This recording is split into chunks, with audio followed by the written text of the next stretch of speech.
श्री कृष्ण गोविंद हरे मुरारे नाथ नारायण वासुदेव श्री कृष्ण गोविंद हरे मुरारे नाथ नारायण वासुदेव हे नाथ नारायण वासुदेव हे नाथ नारायण वासुदेव हे नाथ नारायण वासुदेव हे नाथ नारायण वासुदेव श्री कृष्ण गोविंद हरे मुरारे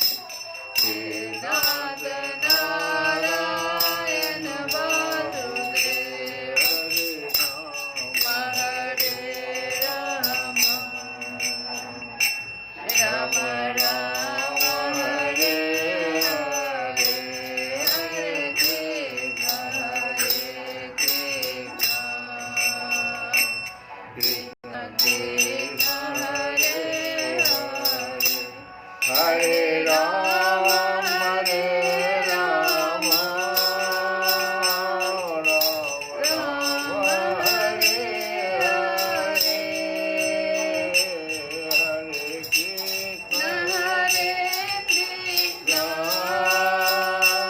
कृष्ण कृष्ण हरे हरे हरे राम राम राम हरे हरे हरे कृष्ण कृष्ण कृष्ण हरे हरे कथा प्रारंभ होतु है सुनहु मेर हनुमान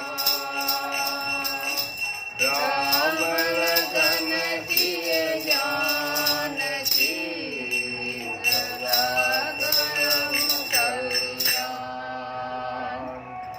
जय श्री कृष्ण। भगवान के भजन को ही पहले हम लोग गाएं कि ऐसो को उदार जग माही ऐसो को उदार जग माही ऐसो को उदार जग माही। संसार में ऐसा कौन उदार है जो बिना ही सेवा किए दीन दुखियों पर उन्हें देखते ही द्रवित हो जाता है। ऐसो को उदार जग माही ऐसो को उदार जग माही। बिनु सेवा जो द्रवै दीन पर बिनु सेवा जो द्रवै दीन पर राम सरिस बहु नाहि ऐसो को उदार जग माही ऐसो को उदार जग माही। ऐसे तो भगवान तो हमारे ऐसे उदार है जो बिना ही सेवा किए दीन दुखियों पर द्रवित हो जाते हैं। ऐसे एक श्री रामचंद्र जी ही है, उनके समान दूसरा कोई नहीं है। जो गति जोग विराग जतन करी जो गति जोग विराग जतन करी नहीं पावत मुनि ज्ञानी। तो गति देत गिध सवरी का सो गति देत गिध सवरी प्रभु न बहुत जिय जाने, सो को उदार जग माही, सो को उदार जग माही। हम लोग भगवान के इस उदारता को भजन से अभी सुने और कथा को आगे बढ़ाते हैं। भगवान अभी तक अर्जुन से क्या संकेत दिए? अभी तक जो हम लोग कथा सुने उसमें भगवान कहे अर्जुन से कि कर्म किए बिना न कर्म सिद्ध रूप कर्म निष्ठा नहीं मिलती है। दूसरी बात कि कर्मों का त्याग कर देने मात्र से ज्ञान निष्ठा सिद्ध नहीं होती है।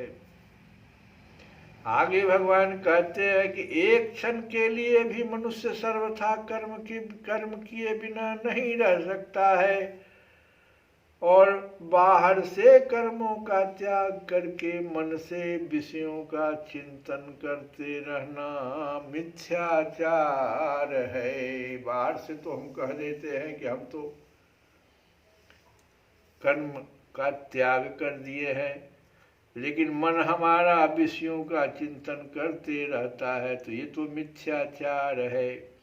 आगे भगवान अर्जुन को समझाते हैं कि मन इंद्रियों को वश में करके निष्काम भाव से कर्म करने वाला ही श्रेष्ठ माना जाता है, और कर्म न करने की अपेक्षा कर्म करना ही श्रेष्ठ है। बिना कर्म किए शरीर निर्वाह भी नहीं हो सकता है। आगे फिर भगवान कहते अर्जुन से कि यज्ञ के लिए किए जाने वाले कर्म बंधन करने वाले नहीं बल्कि मुक्ति के कारण है। कर्म करने के लिए प्रजापति की आज्ञा है, और निस्वार्थ भाव से उसका पालन करने से श्रेय की प्राप्ति होती है। भगवान पुनः आगे कहते हैं कि कर्तव्य का पालन किए बिना भोगों का उपभोग करने वाला चोर है। कर्तव्य का पालन किए बिना भोगों का उपभोग करने वाला चोर है। कर्तव्य पालन करके यज्ञ शेष से शरीर निर्वाह के लिए भोजन आदि करने वाला सब पापों से छूट जाता है। जो यज्ञादि न करके केवल शरीर पालन के लिए भोजन पकाता है वह पापी है, और कर्तव्य कर्म के त्याग द्वारा सृष्टि चक्र में बाधा पहुंचाने वाले मनुष्य का जीवन व्यर्थ और पापमय है। फिर भगवान अर्जुन से कहते हैं कि अनासक्त भाव से कर्म करने से परमात्मा की प्राप्ति होती है, और पूर्व काल में जनक आदि ने भी कर्मों द्वारा ही सिद्धि प्राप्त की थी। दूसरे मनुष्य श्रेष्ठ महापुरुष का अनुकरण करते हैं, इसलिए श्रेष्ठ महापुरुष को कर्म करना चाहिए। भगवान को कुछ भी कर्तव्य नहीं है, तो भी वे लोक संग्रह के लिए कर्म करते हैं। अज्ञानी के लिए कोई कर्तव्य नहीं है, तो भी उसे लोक संग्रह के लिए कर्म करना चाहिए। इतनी बातें अर्जुन से भगवान ने अभी तक कई श्लोकों में कहा। अब 2 श्लोक में और कहे कि ज्ञानी को स्वयं विहित कर्मों का त्याग करके या कर्म त्याग का उपदेश देकर किसी प्रकार भी लोगों को कर्तव्य कर्म से विचलित न करना चाहिए, वरन क्या करना चाहिए, वरन स्वयं कर्म करना और दूसरों से भी करवाना चाहिए। ये ज्ञानियों को दिए, और ज्ञानी महापुरुष को उचित है कि विहित कर्मों का स्वरूपतः त्याग करने का उपदेश देकर कर्मासक्त मनुष्यों को विचलित न करें। इतनी बातें अर्जुन को भगवान ने अभी तक अर्जुन के जो प्रश्न थे कि मुझे घोर कर्म में क्यों लगाना चाहते हैं, अब अर्जुन का दूसरा जो प्रश्न था वो था कि श्रेष्ठ कर्म हमको बताइए। तो भगवान कहते हैं सर्वश्रेष्ठ निश्चित साधन, कहता है अर्जुन कि सर्वश्रेष्ठ निश्चित, एकदम आपके द्वारा जो निश्चित किया हुआ है। ये तो बहुत ही बात आप कहे, लेकिन नहीं, हमको सर्व, ये पहले श्लोक में कहा मुझे घोर कर्म में क्यों लगाना चाहते हैं, और दूसरे श्लोक में अर्जुन यह प्रश्न कर दिया कि हे भगवान, सर्वश्रेष्ठ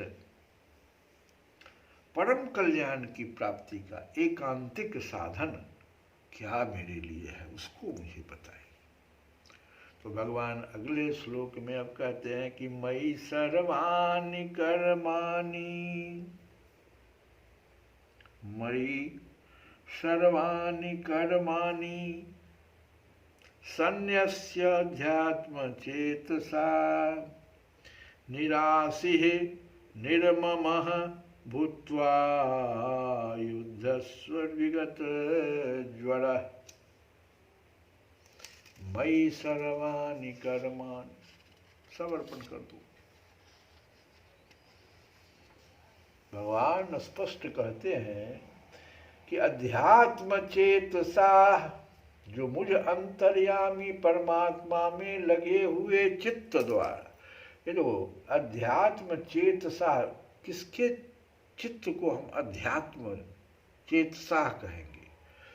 जो कि मुझ अंतर्यामी परमात्मा में लगे हुए चित्त द्वारा सर्वाणि संपूर्ण कर्माणि कर्मों को मई मुझ में सन्न्यस्य अर्पण करके और निराशी, निराशी माने आशा रहित हो जाइए। अब आप भगवान को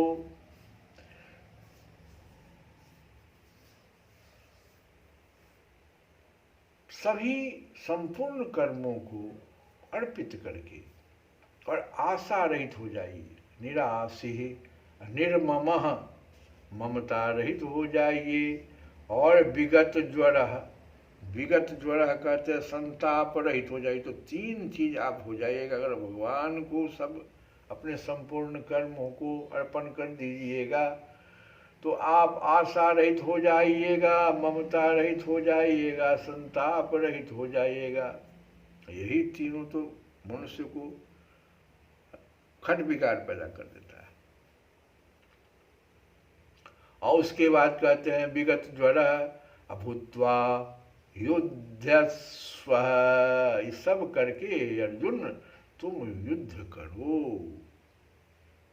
मुझ अंतर्यामी परमात्मा में लगे हुए चित्त द्वारा संपूर्ण कर्मों को मुझ में अर्पण करके आशा रहित, ममता रहित और संताप रहित होकर युद्ध कर। भगवान आदेश दे दिए कि युद्ध कर।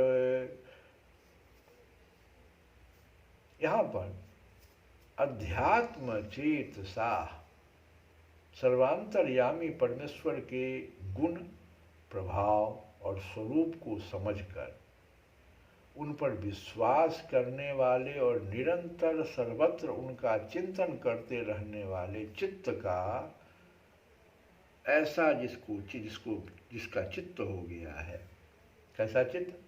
कि जो भगवान को सर्वांतर्यामी और उनके गुण, प्रभाव और स्वरूप को समझकर उन पर विश्वास करने वाले और निरंतर सर्वत्र उनका चिंतन करते रहने वाले, ऐसा चित्त जिसका है, इसी को चेतसः शब्द, अध्यात्म चेतसः।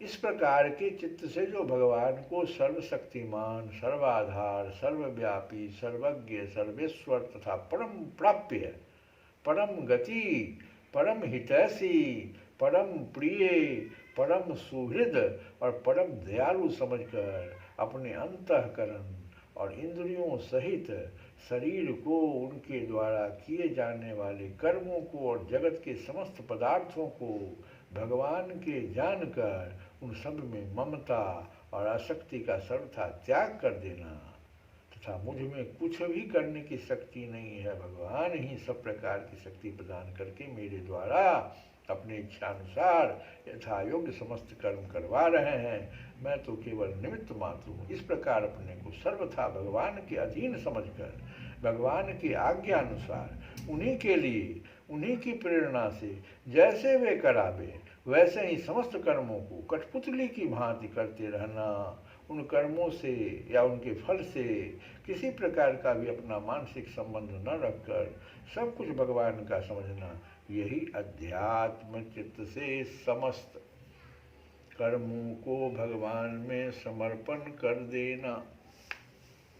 इतनी बात अगर कोई समझ ले तो वहाँ जो भगवान कह रहे हैं कि अध्यात्म चेतसा सर्वाणि कर्माणि मयि सन्न्यस्य, वो समझ गया इस चीज। और इस प्रकार से भगवान में अध्यात्म चित्त से समस्त कर्म समर्पण कर देने पर क्या फायदा होता है? तो उसका आशा, ममता और संताप सब समाप्त हो जाता है। इसी भाव को स्पष्ट करने के लिए भगवान यहाँ अर्जुन को आशा, ममता और संताप से रहित होकर युद्ध करने के लिए कह रहे हैं। कोई आशा नहीं करो, कोई ममता न रखो और संताप से रहित होकर तुम युद्ध करो। तुम समस्त कर्मों का भार मुझ पर छोड़कर, बहुत सारा जो तुम प्रश्न उठा रहे हो कि मार देने पर, सबों का समाप्त कर देने पर, सारे तो मेरे अपने हैं, कोई गुरु है, कोई चाचा है, कोई भाई है, बांधव है, वर्ण संकरता की बात करके बहुत सारी बातों को, ये सब विकार है तुम्हारे, इन सबों को तुम समस्त कर्मों का भार मुझ पर छोड़कर सब प्रकार से आशा, ममता, राग, द्वेष और हर्ष, शोक आदि विकारों से रहित हो जाओ और ऐसे होकर मेरी आज्ञा के अनुसार युद्ध करो। तो इससे क्या समझना, हम लोगों को समझना क्या है? अर्जुन को जो इस प्रकार का आदेश दे रहे, इससे हम लोगों को क्या समझना चाहिए कि कर्म करते समय या उनका फल भोगते समय, दोनों समय, कर्म कर रहे हैं तब या कर्म का हमको जो फल मिल रहा है उस समय, जब तक साधक की उन कर्मों में या भोगों में ममता, आसक्ति या कामना है अथवा उसके अंतःकरण में राग, द्वेष, हर्ष, शोक आदि विकार है, तब तक उसके समस्त कर्म भगवान के समर्पित नहीं हुए हैं। ये इस चीज को हम लोग आज इस श्लोक से समझ लिए।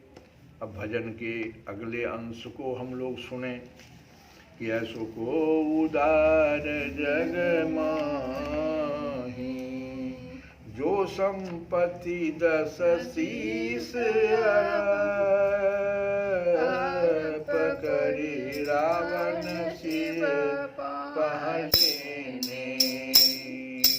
जो संपत्ति 10 शीस अर्प करी रावण शिव पहने। तो संपदा विभीषण कहति सकुच सहित हरि दीने। सो उदार जग माही। बताओ, रावण कहते हैं कि बड़े बड़े ज्ञानी मुनि योग, वैराग्य आदि अनेक साधन करके भी जिस परम गति को नहीं पाए, वह गति प्रभु रघुनाथ जी ने गिरधर सबरी तक को दे दिया और उसको उन्होंने अपने मन में कुछ बहुत नहीं समझा।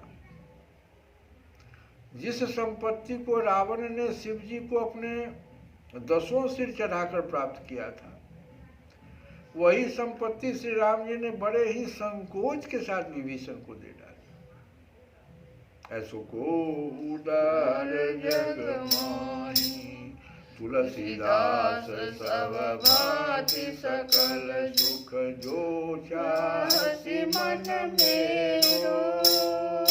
तो भज भजु राम काम सब पूरन करे कृपा निधि तेरो को उदार जग माही